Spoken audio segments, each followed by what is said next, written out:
Apesar da passagem de 15 anos, esse desaparecimento ainda é foco de muita especulação, pois Ray Gricker, que tinha 59 anos à época, era o principal promotor do condado de Sentry, na Pensilvânia, e já ocupava esse cargo há 20 anos. Nos Estados Unidos, o cargo de promotor é elegível, diferente daqui que é por concurso público, né? Então, lá na terra do tio Sam, os promotores são bem conhecidos porque eles têm que fazer campanha para conseguir alcançar o cargo, né? Tipo os nossos políticos aqui. E é justamente por essa fama do promotor Gricker que o caso a ser apresentado hoje é considerado tão intrigante pelos seus investigadores. Eu sou o Marcos, sejam todos muito bem-vindos. O desaparecimento de Ray Gricker é tido como um dos casos investigativos mais famosos dos Estados Unidos, junto com os sumiços de D.B. Cooper e Jimmy Hoffa. Mas quer conhecer essa história toda em detalhes?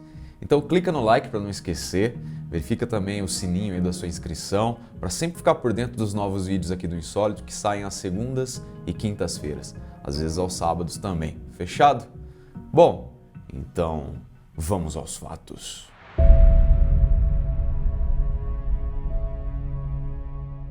Ray Frank Gricker nasceu em 9 de outubro de 1945 em Cleveland, Ohio, e cresceu no bairro Collingwood da cidade. Gricker cursou o ensino médio na Gilmer Academy, se casou com Barbara Gray em 1969 e adotou uma menina chamada Lara em 1978. Mais tarde, Gricker estudou Direito na Escola de Direito da Case Western Reserve University, em Cleveland, também em Ohio, onde obteve seu diploma. Depois de se formar, Gricker começou a carreira jurídica em seu estado como promotor do condado de Cuyahoga, onde trabalhou em uma série de casos importantes. Em 1979, sua primeira esposa foi contratada como professora na Universidade Estadual da Pensilvânia e, por essa razão, Gricker foi um pai dono de casa por sua jovem filha adotiva. Só depois de um ano, voltou a trabalhar como promotor assistente no condado de Sentry. Após alguns anos como assistente, no ano de 1985, Gricker concorreu ao cargo de promotor público do condado e ele ganhou a eleição. Depois foi reeleito em 1989, 93, 97 e 2001. E em 1991, Gricker se divorciou após 22 anos de casamento, tendo se casado novamente em 1996, mas o casamento terminou em 2001. Já em 2002, Gricker começou a namorar Pat Fornicola, que também era funcionária do gabinete do promotor do condado de Sentry. Mais tarde, ele se mudou para a casa onde havia passado sua infância, em Half Moon Hill, em Bellefonte. Durante seus mandatos, Gricker era descrito como um promotor ativo que se dedicava muito ao seu trabalho. Porém, em 2004, ele anunciou que não tentaria a reeleição e se aposentaria em dezembro de 2005, logo após seu 60º aniversário. Todavia, ainda naquele mesmo ano, ele desapareceu sem deixar vestígios. O misterioso desaparecimento começou em uma tarde ensolarada de sexta-feira, na data de 15 de abril de 2005. Gricker tirou o meio-dia de folga e deixou o local de trabalho dirigindo seu Mini Cooper 2004, que era vermelho, tinha a capota branca e uma placa personalizada. Ray ligou para sua namorada Pat de seu telefone celular às 11h30. E disse que estava dirigindo na direção leste-nordeste na Rota 192, em direção a Lewisburg, em Union County, Pensilvânia.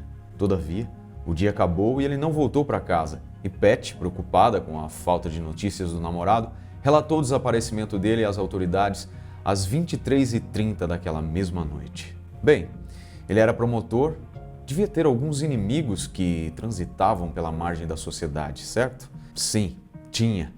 Ele esteve envolvido em alguns casos importantes, mas as autoridades afirmaram que nenhuma ameaça foi feita contra ele e não acreditavam que seu desaparecimento tinha algo a ver com seu trabalho. Os familiares de Ray, quando entrevistados, disseram que ele se sentia sobrecarregado e cansado antes de desaparecer, que ele andava tão exausto que Pat havia sugerido que ele procurasse um médico, mas aparentemente ele não fez isso. No dia seguinte ao seu desaparecimento, o carro Mini Cooper vermelho foi encontrado em um estacionamento nos arredores de Lewisburg, perto do rio Susquehanna, 72 quilômetros a leste de sua casa em Bellefonte. Não havia sinal dele no local e nenhuma evidência de crime, mas estranhamente havia cinzas e cheiro de cigarro dentro do veículo, e Ray não fumava, e muito menos gostava de fumaça de cigarro, então dificilmente deixaria alguém fumar em seu carro. O celular funcional de Ray estava trancado dentro do veículo e uma garrafa d'água também foi encontrada, mas a carteira dele não.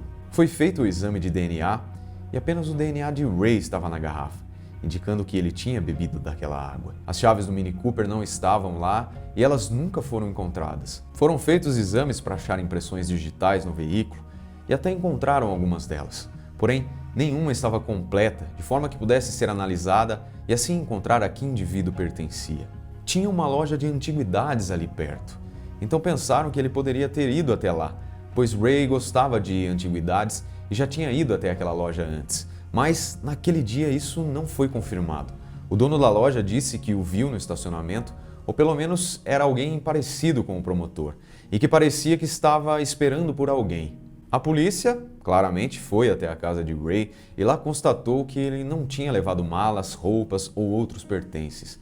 Porém, deram falta do laptop e dos óculos de sol do homem. Mas o case do laptop e a fonte de alimentação foram deixados para trás. No final de julho de 2005, o laptop de Ray foi encontrado por pescadores no rio Susquehanna, alojado aos pés de uma ponte, a várias centenas de metros de onde seu carro havia sido encontrado. Em análise, os peritos constataram que o disco rígido foi removido antes de o computador ser jogado na água, o que causou estranheza e alerta. Os investigadores afirmaram que o computador estava no rio há muito tempo, possivelmente desde o momento em que Ray desapareceu. Em depoimento, membros da família disseram que Ray normalmente não levava o laptop em suas viagens. Bom, depois disso, no final de outubro de 2005, mais de 6 meses após o desaparecimento de Ray, o disco rígido de seu notebook foi encontrado nas margens do mesmo rio onde seu laptop tinha sido achado. Mas, lamentavelmente, o disco rígido estava tão danificado que os investigadores não conseguiram nada que pudesse ajudar nas investigações. Ainda durante a condução do caso, foram realizadas perícias no computador da casa de Ray. Os peritos descobriram que, antes do desaparecimento dele, alguém, muito provavelmente ele mesmo, tinha feito as seguintes pesquisas: como destruir um disco rígido e quais os danos causados pela água em um notebook. Outro detalhe importante é que não houve atividade em seu telefone celular, e-mail, contas bancárias ou cartões de crédito desde o seu desaparecimento. A história já estava ficando pra lá de insólita, não é mesmo? E tem um acontecimento na família de Ray que os investigadores até usaram para traçar uma teoria do que poderia ter acontecido. O irmão de Ray, um cara chamado Roy Greker, também desapareceu em circunstâncias semelhantes na cidade de Dayton, no Ohio, em maio de 1996. Ele disse à esposa que estava saindo e nunca mais voltou. Porém, mais tarde, seu corpo afogado foi retirado do rio Great Miami. Após as investigações, o afogamento de Roy foi considerado suicídio. E foi por essa razão, com base nesse histórico familiar, que as autoridades investigaram a possibilidade de Ray sofrer de depressão e ter se suicidado como seu irmão fizera. Mas até hoje, não há evidências concretas que apoiem essa teoria. Como em grande parte dos casos de pessoas desaparecidas, houve diversos avistamentos do desaparecido após o sumiço. Um desses avistamentos foi em Wilkes-Barre, na Pensilvânia, em 18 de abril, logo após o desaparecimento. E depois, nos meses seguintes, ele foi avistado em vários outros estados do país, mas em nenhum deles houve a comprovação de que era mesmo Ray Greker. A polícia examinou as contas financeiras da promotoria depois que Ray desapareceu, mas não encontrou discrepâncias em nenhuma delas. As autoridades nunca conseguiram descobrir o que causou o desaparecimento de Ray. Alguma desavença com alguma quadrilha que havia sido prejudicada pelo trabalho da promotoria era uma possibilidade, mas há poucas evidências para apoiar qualquer teoria. A namorada e filha adotiva foram investigadas também. Todavia, nenhuma delas acabou sendo considerada suspeita. A filha de Ray Greker, que mora em Seattle, disse que ela e o pai eram bem próximos, se falavam por telefone com frequência e passavam várias semanas juntos todos os anos. As autoridades até consideraram administrar polígrafos aos sobrinhos de Ray e suas 2 ex-esposas, mas decidiram por alguma razão, desconhecida até então, não submetê-los a essa situação. Greker tinha um relacionamento amigável com a mãe de sua filha. de quem se divorciou em 1991. Mas, segundo consta, não se dava bem com sua outra ex-mulher, apesar de que essa também nunca chegou a ser considerada suspeita. Bem, caríssimos abduzidos, ao longo desses anos, obviamente, muitas teorias foram desenvolvidas sobre o desaparecimento de Greeker. Dentre elas, uma chama a atenção e está relacionada à decisão de Greeker de não abrir acusações criminais contra um ex-técnico de futebol americano da Penn State, chamado Jerry Sandusky. A história desse treinador aí, só para a gente contextualizar, é a seguinte, vamos aos fatos de novo. Em 1998, Sandusky abusou de um menino que mais tarde ficou conhecido como Vítima 6 no chuveiro de um vestiário, após uma tarde de treino no estádio de futebol da Penn State. A mãe do menino estranhou quando o filho chegou com o cabelo molhado. Ela perguntou ao filho o que tinha acontecido e o menino contou do banho.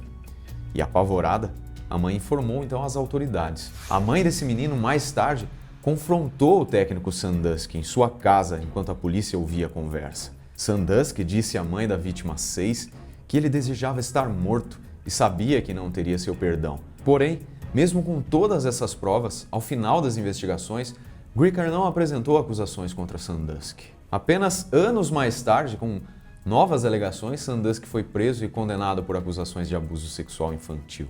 Bom, pessoal, voltando aqui então à linha de raciocínio do caso do Ray Greeker, outra teoria é que, como promotor, Greeker acusou muitos criminosos, diversos deles acabaram indo para a prisão, incluindo um membro da famosa e perigosíssima gangue de motociclistas, os Hells Angels, que também supostamente eram informantes do FBI. Algum tempo depois do desaparecimento, houve a informação de que um membro da Hells Angels ordenou a morte de Greeker por ter feito essa prisão.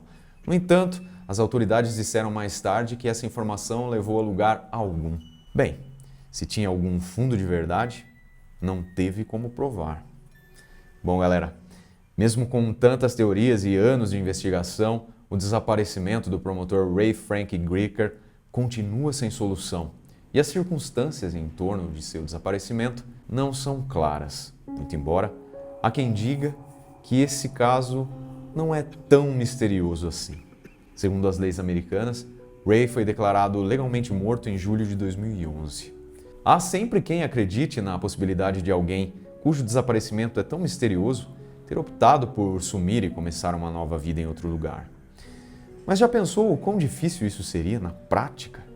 Exigiria uma logística fenomenal. Analisando os fatos que são públicos e foram descritos aqui, penso eu, pelo menos, que se trata mesmo de um homicídio bem arquitetado. Haja vista as pesquisas que o cara fez no computador, talvez ele tivesse feito algo errado e as provas estavam no HD que sumiu. Certamente, com base nessa teoria, alguém mais estava envolvido. E muito provavelmente um peixe grande, que para não ter problemas, acabou dando fim no promotor. Mas claro que isso aqui são só conjecturas. Afinal, nem a investigação oficial chegou à conclusão, não é mesmo? O que também não deixa de ser uma teoria para o caso. Mas e você, já conhecia essa história? Tem alguma teoria sobre ela? Deixe aí nos comentários. Espero que tenha gostado do conteúdo de hoje. Colabore com o canal clicando no gostei, compartilhando o nosso conteúdo. Eu vou ficando por aqui. Obrigado por assistir e até o próximo vídeo.